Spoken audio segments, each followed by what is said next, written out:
Hey, good morning, good morning, good morning, Facebook. I decided to get my second nugget, and this is a nugget today, for this week, so I can get some more studying and some more time with God, because I've been kind of really busy between this working at home thing. Uh, but listen, today the nugget is going to be about going on and pursuing your calling. It's going to come from Nehemiah chapter 6, verse 1 through 19.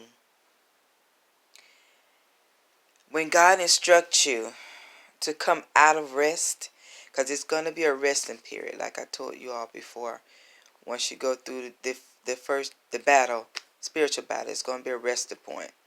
When God instructs you to come out of the resting time and pursue the ministry, your teaching, preaching, singing, etc., that the ministry that He called you to do, the enemy will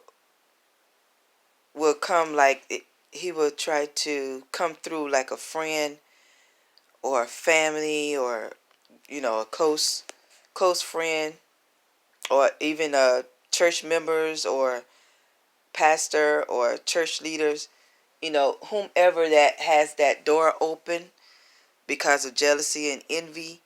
And even it could be somebody that's so used to you, like they know you have a gift, but you have been sitting on it a long time, and they kind of want you to still sit on it because that won't, like intimidate them a little bit, or make them get more uh, on the roll, so to speak, because you were sitting on it, and they knew you had the gift, so they was glad that you were sitting on it. But then when you start to move and do what God called you to do, a lot of times, envy and jealousy will come about through the, like I say, either church members, friends, family, pastors, you know, whomever it may be, that that have been kind of like being lazy in their calling because you have been sitting on yours, so they didn't really have to do much. But when you start walking in your calling, what God called you to do, a lot of times, most of the times, it I always like to say it put fire under the ones that had been liking for a little bit, because it'll make them be more accountable. Because usually when you come out of that rest, you be on fire. Not usually, all the time. I don't know why I gotta get that word out of my vocabulary, but all the time you come out on fire, and it intimidates, the ones that had been out there for a while and been kind of like got likes in it, and kind of lazy and laid back. And so, like I say, that the enemy will come through them to try to discourage you, or make you, maybe try to tell you, you're not ready yet, or try to say, you're doing too much, or you're going too fast, or something like that, to try to discourage you. And it won't be from God. It'll be from out of their personal jealousy and envy, and making them become accountable.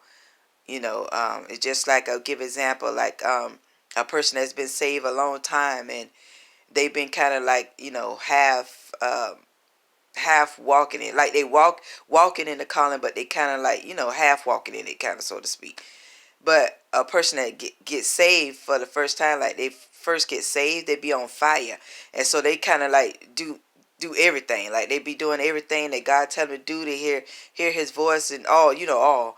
But the one that been saved for a long time, they be kind of, they hear His voice, but they, kind of allow the cares of the world to overtake that voice, so they hear it and don't hear it. But when they see that young one, that I'm saying young one as far as the babe in Christ, that just got saved, and they be on fire, and seeing how they just going on, it kind of puts fire under the older one, the one that's been saved for a while, and it make them be kind of jealous if they don't want to, ain't ready to really just get back on the ball on what God called them to do. they'll get kind of jealous and start saying, well, it don't take all that, and all this other stuff. But no, when you come out of rest, you go head whole. You go head whole on for what God called you to do. And like I said, he's just gonna use those that have that door open in their heart towards you or towards your ministry. Well, really, it'll be towards you in the ministry, what you're doing in the ministry. Um, and they'll try to discourage you. And like I said before, look at it. Remember that it's just the devil just using them this week, because he'll use somebody else. So don't get angry at that person, but just continue to go on. Because like I say, the devil will use them to try to discourage you, to try to put fear tactics in you. Be like, are you sure you're supposed to be doing that? Are you sure? But in your resting time, that you have been communing with God, and you know for sure what God put on your heart to do, the ministry to do. And you got to remember, just as God called you to do, just as God had been communicating with you what to do and how to do and when to do, he will be the same one to tell you to switch up, to stop doing, or to retire. Because I have, and it's just my personal thing, I have an issue about, pastors or preachers or singers that retire themselves. Because I don't think you can retire from the calling of God. No, nobody can retire you but God. Because God called you and God retires you.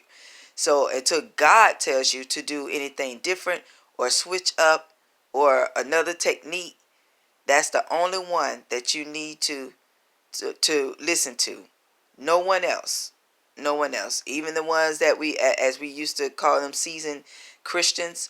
Um, the seasoned Christians that actually still hearing from God, they will be behind you, because they will be following the Spirit as well. They will be obedient to what God is telling them, what to do or how to do, or even how to season you, or help you. But it won't be to stop, to delay, or change the way that God told you to do.